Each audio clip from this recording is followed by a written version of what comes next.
You've had your house on the market for 60 days, and the only offers coming in are lowball numbers that make you want to cry. Your neighbors sold in 2 weeks, same street, similar square footage, similar price. But something about your house is making buyers walk in, look around, and quietly disappear. If that situation sounds familiar, or if you're buying a house right now and you want to make sure you never end up in that trap, you need to watch this entire video before you make another move. Hit subscribe before we begin, because I cover this kind of stuff every week, and you do not want to miss what's coming. I'm Jerry Davis, and after years working in renovation, construction, and property consulting, I've walked through hundreds of houses that sat on the market way longer than they should have. And almost every single time, it came down to one or more of the same specific problems. Not random bad luck, specific,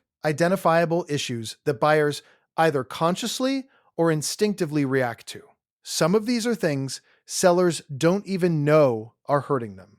Some are things that seemed like great ideas at the time. And a few of them are things that no amount of staging, fresh paint, or good photography can fix. By the end of this video, you're going to know exactly what makes a house nearly impossible to move. Whether you're selling your current home, buying your next one, or just trying to protect the investment you already have. Let's get into it. The first one is unpermitted work. And this one alone has killed more real estate deals than I can count. Look, I get it. A homeowner adds a bathroom in the basement, finishes the garage, builds a deck, maybe converts a carport into a living room. None of that is necessarily bad. The problem is when they did it themselves on a weekend without pulling a single permit. Because the moment a buyer's home inspector crawls through that basement and sees that bathroom has no permit on record, the deal starts falling apart. Lenders don't want to finance unpermitted square footage. Buyers get nervous about code compliance, structural integrity, and whether they'll be on the hook for bringing it all up to standard. And here's the thing, sellers don't always realize. Unpermitted work can actually reduce the appraised value of a home, not increase it, even if the work looks completely fine. If you've done work without permits, talk to your local building department before you list. Sometimes you can get a retroactive permit, sometimes it's a bigger headache. Either way, you need to know before your buyer finds out first. The second thing is a weird or chopped up floor plan. And this is something a lot of older homes suffer from, without the owners ever noticing it, because they just got used to it. I'm talking about houses where you have to walk through a bedroom to get to another bedroom. Houses where the only way into the kitchen is through the laundry room. Houses where someone added a half bath, but it sits right off the dining room with no separation from the table. These layouts feel fine when you've lived in them for 10 years, but a buyer walking through for the first time sees it immediately, and it creates a gut reaction that's really hard to overcome. Open floor plans became popular for a reason. Flow matters. The way rooms connect to each other matters. And when a house has a floor plan that feels awkward or confusing, buyers start imagining all the work it would take to fix it, even if they can't articulate exactly what's wrong. They just know something feels off. Third, and this one drives me absolutely nuts, is an outdated or undersized electrical panel. Federal Pacific panels, Zinsco panels, knob and tube wiring, 60 amp service in a house that needs at least 200 amps to function like a modern home. These are serious red flags for buyers, and they're also legitimate concerns. Insurance companies are increasingly refusing to cover homes with certain panel brands. FHA and VA loans often won't approve a property with knob and tube wiring. And even if the buyer is using conventional financing, the moment their inspector flags the electrical system, you're looking at either a price reduction, a repair credit, or a deal that simply dies. Updating an electrical panel costs money, but it costs a lot less than sitting on an unsellable house for 8 months while you pay 2 mortgages. Number 4 is a single bathroom. One bathroom in a house with 3 or 4 bedrooms is one of the most consistent deal breakers I've seen across almost every price range. Don't get me wrong, there are buyers out there who will overlook it, but you are dramatically shrinking your pool of potential buyers. The moment someone with 2 kids or a multi-generational family walks in and realizes there is one toilet for everyone, adding a second bathroom, even a small 3/4 bath, can genuinely transform the marketability of a home.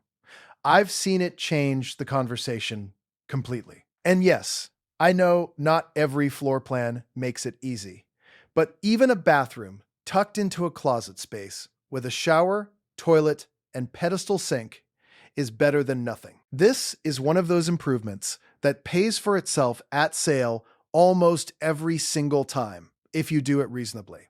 Now, let's talk about pools. And yes, I know some of you are going to disagree with me on this one. In certain markets and certain climates, a pool is an asset. In Florida, Arizona, Southern California, it's expected. But in a lot of other parts of the country, a pool is a liability that buyers have to be talked into accepting. The maintenance costs, the insurance premiums, the liability concerns, the cost of eventual resurfacing, the fact that you can't use it 6 months out of the year. These are real numbers that real buyers calculate in their heads. I've seen houses in the Midwest sit on the market for months, specifically because of an in-ground pool that scared off family after family with young children. If you have a pool in a market where pools aren't common, you need to price it with that reality in mind. Don't assume it adds a dollar for dollar return to your asking price, because the data usually doesn't support that. Here's a big one that almost nobody talks about: being the most expensive house on the block. This is called being overimproved for the neighborhood, and it is a trap that catches homeowners who renovate beautifully but don't pay attention to what's happening on the street around them. You put in a gourmet kitchen with custom cabinetry, quartz counters, a 6-burner range. You redid the master bath with heated floors and a freestanding tub. You landscaped the yard, replaced all the windows, added a finished basement with a wet bar. The house looks incredible. But if every other home on your street is selling for $350,000 and you need $525,000 to recoup what you spent, the market is going to fight you on every single offer. Buyers and appraisers use comparable sales in the same neighborhood to determine value. You can't outrun that with renovations alone. Before you make major investments in a property, look at what the ceiling price is for your street. That ceiling is real, and it doesn't care how nice your tile is. The 7th thing on this list is anything that signals deferred maintenance. And I want to be specific here, because this is different from something being old. Old is fine. Old and neglected is a problem. Stained ceilings that suggest past roof leaks, even if the roof is fixed. Soft spots in the floor, near bathrooms, or under windows. Peeling caulk around every tub and shower in the house. A crawl space with standing water. Cracked caulk on the exterior, rotted fascia boards, a deck that flexes when you walk on it. These are the things that make a buyer assume there's more wrong under the surface than what they can see. And they're often right, because deferred maintenance tends to compound. When buyers see a home that hasn't been taken care of, they mentally adjust their offer downward by way more than what the actual repairs would cost, because they're factoring in the unknown. They don't know what else was ignored. A house that looks well-maintained sells faster and closer to asking price than one that looks tired, even when the structural bones are identical. Number 8 is a bad location situation that the seller isn't being honest about in their pricing. I'm not talking about things like being near a school or a fire station. I mean things like backing directly up to a commercial loading dock, being on a corner lot where headlights sweep through your living room every night, sitting directly under high-voltage power lines, having a neighbor with 6 cars parked on their lawn. These things are real, they affect real daily life, and buyers who see them on a showing will factor them into their decision hard. Here's what I'll say about this. You cannot change your location but you can price for it honestly. Sellers who try to price location problems away with staging and fresh paint usually just end up sitting on the market longer. Buyers aren't stupid. Price it right from the start, disclose what you need to disclose, and move on. This is where people mess up more than almost anywhere else. Overly personalized spaces. The room that was converted into a full home recording studio with acoustic foam on every wall and a soundproof door. The basement that was themed as a sports team man cave with team colors painted into the concrete floor. The master bedroom painted burgundy with a custom built-in headboard that takes up an entire wall. The bathroom with hand-painted murals. The kitchen backsplash with individual tiles that spell out the family's last name. Here's what no one tells you when you're doing it. You are decorating for yourself, which is completely valid. But when it's time to sell, every one of those choices becomes something the buyer has to mentally undo or physically demo before they can see themselves living there. And some buyers just won't do it. They'll walk out and buy the beige house 2 blocks over that costs the same. Neutral doesn't mean boring. It means giving buyers space to imagine their own life in the home instead of feeling like they're buying someone else's personality. And the last one on this list, and honestly, this one might be the most frustrating because it's the most fixable, and yet sellers still skip it. Terrible first impressions that set the wrong expectations before anyone even opens the front door. A cracked driveway, dead landscaping, a front door that hasn't been painted since 2003, a mailbox hanging at an angle, gutters pulling away from the roofline, a welcome mat that looks like it survived a natural disaster. All of this communicates something to a buyer before they've seen a single room. It tells them the owner didn't care.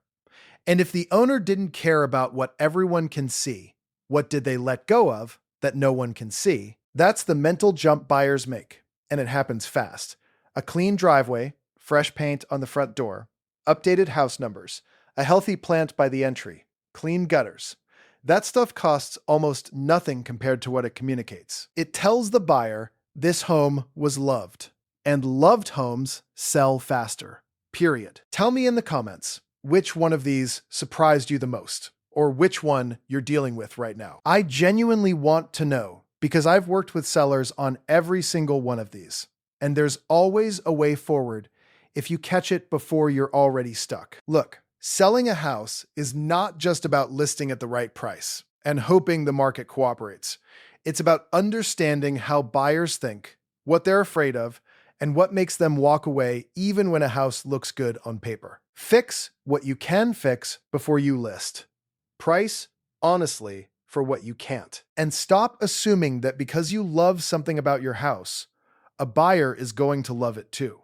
They might, but they also might not, and your bank account doesn't care about the difference. If this video helped you think differently about your home, hit like, subscribe, and share it with someone who's about to list a house or make an offer on one. These are the things real estate agents don't always have time to explain in detail, and knowing them going in can save you months of frustration and thousands of dollars.